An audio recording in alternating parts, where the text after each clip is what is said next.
Morning. Some days we feel like somehow God has forgotten, but let not your heart be troubled. Do not be dismayed. God has not forgotten.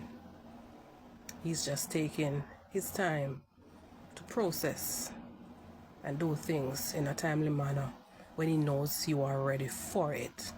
Because sometimes we ask for things and God knows we are not ready. So he has to prepare us for that big blessing.